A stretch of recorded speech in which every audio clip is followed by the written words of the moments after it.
माणसाच्या गरजा बदलत आहे आणि त्या गरजा बदलण्यासाठी माणसाचं व्यक्तिमत्व सर्वांगीण व्यक्तिमत्व विकसित करण्यासाठी आपल्याला नवीन आणि आधुनिक शिक्षण पद्धतीची गरज आहे. कारण की आपलं जे शिक्षण आहे ते वैदिक पद्धतीने जे चाललं होतं, गुरुकुल पद्धतीने जे चाललं होतं ते कुठेतरी वेगवेगळ्या आपल्या देशावर आक्रमण झाले.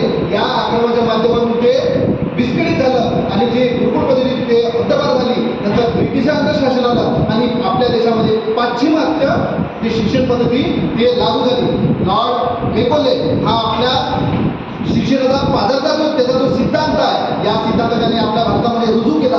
त्यानंतर महात्मा ज्योतिबा फुले यांनी त्या पाझरता सिद्धांताला विरोध करून की तळागाळापासून शिक्षण मिळालं पाहिजे तेव्हा ते वरपर्यंत जाईल. पण मॅकोलेचा सिद्धांत होता की वरचे जे उच्चवर्गीय आहे हे शिक्षण शिकेल आणि त्यांच्यापासून ज्ञान हे पाझरत जाईल. परंतु महात्मा ज्योतिबा फुलेचं म्हणणं होतं की तळागाळातील सर्वसामान्य बहुजन वंचित शेतकरी सगळ्यांचे मुलं हे तळागाळापासून शिकले पाहिजे.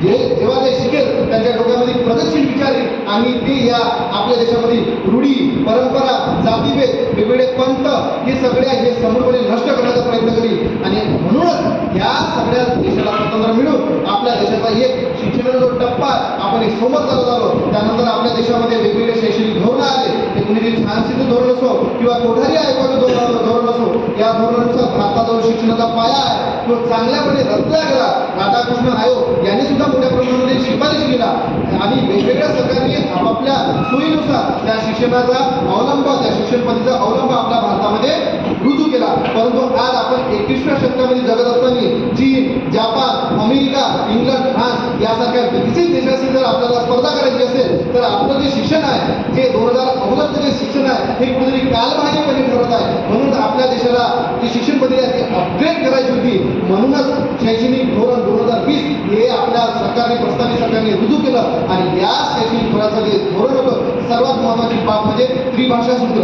त्रिभाषा सूत्र हे आपण बीएडला असताना अभ्यासलेलं आहे. त्याबद्दल नव्यानं काही सांगायची गरज नाही. परंतु आतापर्यंत एकच गोष्ट शिक्षकी पेशामध्ये मोठ्याने चालत होती की इंग्रजीला खूप प्राधान्य होतं. प्रत्येक विषय हा इंग्रजीमधून शिकवला जात होता आणि त्यामुळेच बहुजन आणि गरीब ग्रामीण भागातील जे मुलांना आहे कुठेतरी त्यांची कुचंबना होत होती. कारण की ग्रामीण भागामध्ये झेडपीच्या जिल्हा परिषदेच्या शाळेमध्ये पाहिजे त्या प्रमाणामध्ये यशस्वी आणि कार्यक्षम असे शिक्षक होते. कारण की त्यांनी जे शिक्षण घेत होतं ते मराठी माध्यमातून शिक्षण घेत होतं. म्हणूनच या प्रस्तावित सरकारने राष्ट्रीय शैक्षणिक धोरण 2020 लागू करून या शैक्षणिक धोरणामध्ये एक बाब प्रामुख्याने नमूद केली ती म्हणजे कोणती की आपल्या मातृभाषेतून शिक्षण द्यायचं. कारण की जगाचा सर्वे सांगतो आहे अमेरिकेतील या देशातील नासा येथील सायंटिस्टांनी एक आम्हाला सिद्ध केला की आपण आपल्या मातृभाषेतून शिक्षण जे शिकलं ते सर्वात प्रभावीपणे आपण आत्मसात करू शकतो आणि शिक्षक सुद्धा तेवढ्याच प्रभावीपणे विद्यार्थ्यांना ते शिकू शकते. तुम्हाला जर उदाहरण पाहायचं असेल तर तुम्ही सर्वसामान्यपणे 2 भाषेचा तुलना करा.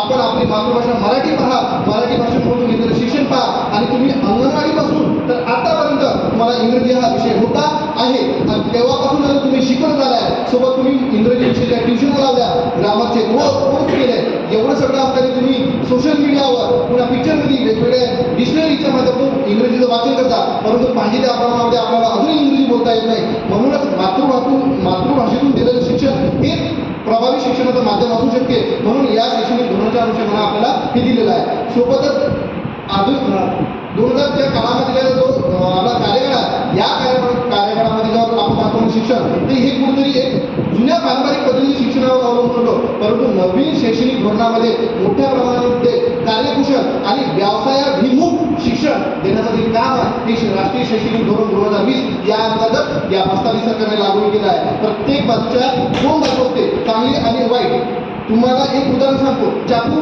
ह्या एका चाकूने तुम्ही टमाटर कापू शकता आणि दुसरी जर त्या चाकूचा गलत उपयोग केला तर तुम्ही कोणाचा मृत्यू सुद्धा आणू शकता. म्हणून शैक्षणिक धोरणे आपल्याला जे साधन मिळालं आहे या साधनामुळे आपण आपल्या देशातील जे राहिलेले तळागाळातील जे सर्वसामान्य लोक आहेत यांना अपडेट करण्याचं विकसित करण्याचं आणि त्यांच्या ज्ञानामध्ये भर टाकून समाजामधील रूढी परंपरा जातीभेद हे नष्ट करून आपण चांगल्या पद्धतीचं नॉलेज घेऊन ज्ञान घेऊन ते आत्मसात करून आपण जे जगामध्ये जे स्पर्धा सुरू आहे या जगामध्ये स्पर्धेचं टिकण्याचं जे सामर्थ्य आहे ते आपल्याला राष्ट्रीय शैक्षणिक धोरण 2020 या अंतर्गत आपल्याला मिळते आहे. म्हणून राष्ट्रीय शैक्षणिक धोरण 2020 हे आपल्या देशामध्ये लागू होत आहे आणि या लागू होणाऱ्या धोरणामुळे बरेचशा शिक्षण पद्धतीमध्ये म्हणजे मूल्य पद्धत असो, परीक्षा घेण्याची पद्धत असो, शिकवण्याची पद्धत असो, किंवा जो आपला अभ्यासक्रम आहे, जो आपला करिक्युलम आहे, त्याच्यामध्ये सुद्धा मोठ्या प्रमाणात एक बदल झालेला आहे. जे पारंपरिक फक्त वर्षातून एक वेळा परीक्षा होत होती 12 महिने, त्याचं कुठेतरी स्वरूप बदलून आता 6 महिने परीक्षा आली आहे. त्याच्यात अजून ॲडव्हान्स टेक्नॉलॉजी म्हणून तुमच्या घटक चाचण्या